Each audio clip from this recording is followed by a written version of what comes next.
Assalamualaikum warahmatullahi wabarakatuh. Perkenalkan, nama saya Ella Mukamala, NIM 195056 dari kelas 2B Rekam Medis Informasi Kesehatan.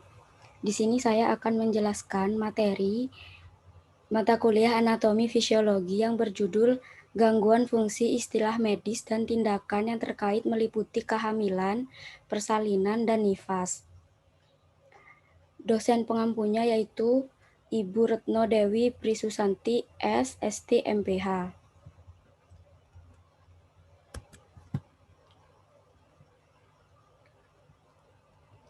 Kehamilan.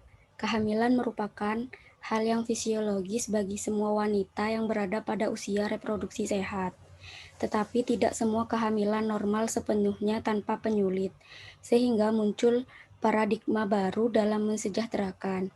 Di bawah ini ada beberapa gangguan fungsi pada masa kehamilan.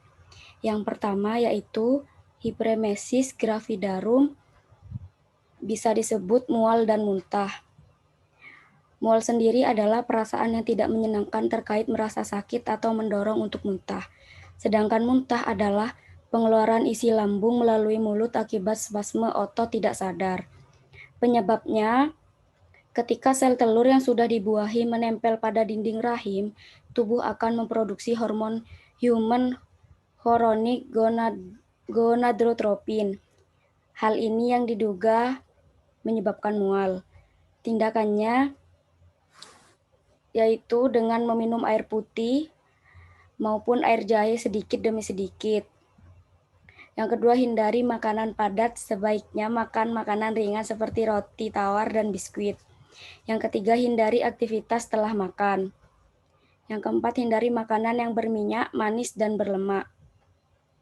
Lalu setelah agak membaik, maka berbaringlah.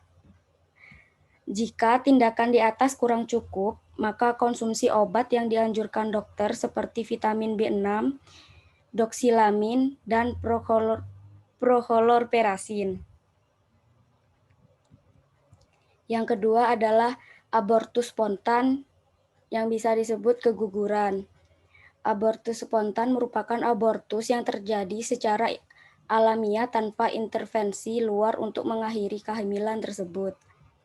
Penyebabnya yaitu adanya gangguan genetik yang cukup fatal pada janin.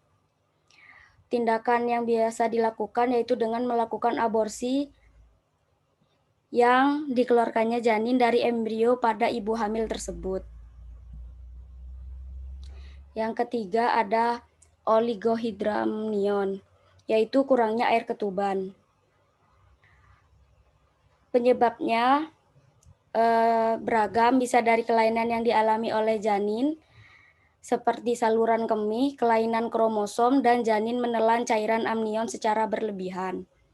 Tindakannya melakukan induksi ketuban, yaitu dengan cara mengalirkan cairan ketuban buatan melalui kateter atau selang khusus yang dimasukkan ke dalam rahim. Yang kedua ada persalinan. Persalinan merupakan suatu proses yang alami dan menimbulkan rasa sakit.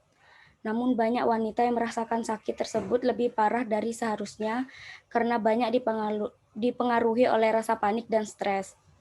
Di bawah ini ada beberapa gangguan fungsi persalinan. Yang pertama, komplikasi persalinan distosia, yaitu keadaan gawat darurat yang tidak dapat diprediksi di mana kepala janin sudah lahir tetapi bahunya terjepit dan tidak dapat dilahirkan. Penyebabnya yaitu kelainan kontraksi atau persalinan lama yang dikarenakan faktor bayi seperti kelainan letak, sungsang, dan lintang, bayi besar atau disebut makrosomia, dan kelainan jalan lahir. Tindakannya menggunakan forceps, yaitu alat yang digunakan untuk menarik bayi keluar dari dalam vagina. Yang kedua, memberikan pitocin, yaitu obat yang bertugas untuk menambah kekuatan kontraksi. Dan yang ketiga, dengan melakukan operasi sesar. Yang kedua ada CPD.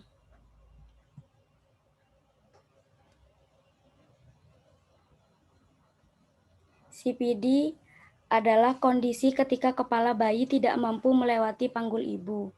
Kondisi ini bisa membuat proses persalinan normal menjadi sulit dilakukan.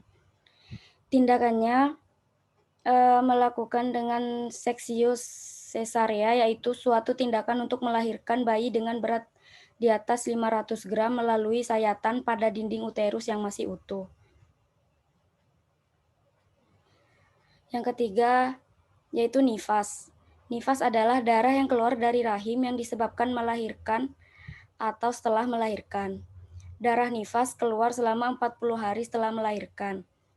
Di bawah ini ada beberapa gangguan fungsi nifas.